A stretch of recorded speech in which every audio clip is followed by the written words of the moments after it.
catch a falling star, get with child a May cruise. Tell me where all past years are, or who cleft the devil's foot. Teach me to hear a mermaid singing, or to keep off envy stinging, and find what wind serves to advance an honest mind.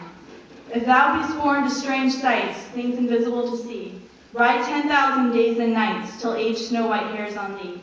Then when thou returnst wilt tell me all strange wonders that befell thee, and swear nowhere lives a woman true and fair.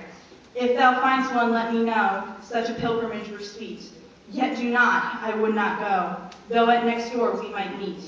Though she were true when you met her, and last till you write your letter, yet she will be false ere I come to 2 or 3.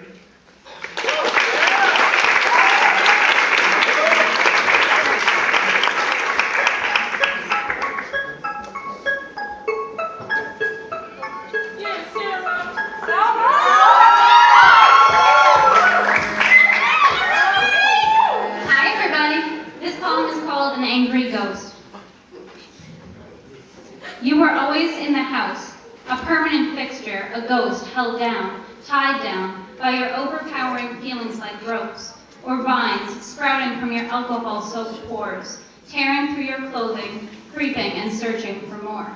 Your feelings were too big for you.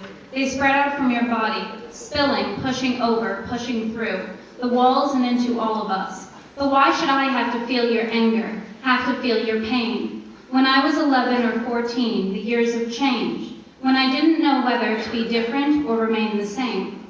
And always the house was full of your sad country music and your overflowing angst, but I had enough of my own. What right did you have for that resentment of the world and all its tenets, just because things weren't as grand as they were in your youth? You played on stage, guitar in your hand, Madison Square Garden, John Lennon, only man to solo on a Chuck Berry recording. Your stories, your legacy of bullshit titles that weren't worth a thing.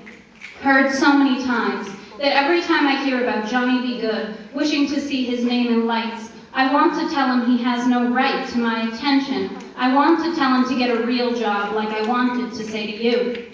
And when you were drinking, you were like electricity, overcharged and volatile, unpredictable. A live wire, a loose cannon, an accident waiting to happen. And you'd sit in the house and drink all day, watering the seeds of resentment so they were fully grown when we got home. Ragged leaves and jagged branches, reaching and scraping and ensnaring us. You never got me, but you always got my mama. And why should she have to take care of you and soak up all your fury? And why in hell did I have to be your scapegoat? Why in hell was it always me? Your own daughter was too far away. Was my crime not being her? Why did you only have kindness for me on holidays? Did you even realize how sterile and fake that was? As transparent as the ornaments on a tree, fragile and brightly colored, so false dangling among pine needles. And I hated you regardless, for neither of us was it about doing my chores. It was about the principle of respect, because you were older, but you weren't my father, you weren't wiser, and you never earned my respect.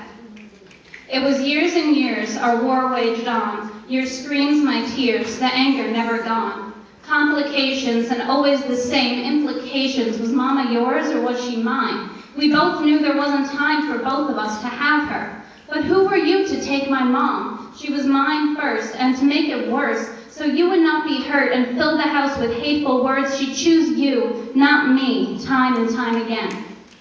You were never rational. Flawed logic and fallacy seemed to be your dearest creed. Anything could set you off. So how long was it getting worse before we really noticed? Something was wrong, and you were dying. Your brain was falling in on itself, an empty house with a roof touching the floor, collapsing and losing a battle with time. Like your rage destroyed our home, disease was destroying the walls of your mind. And each day she was at the hospital, never home with me. And each day I was trying to know what to feel.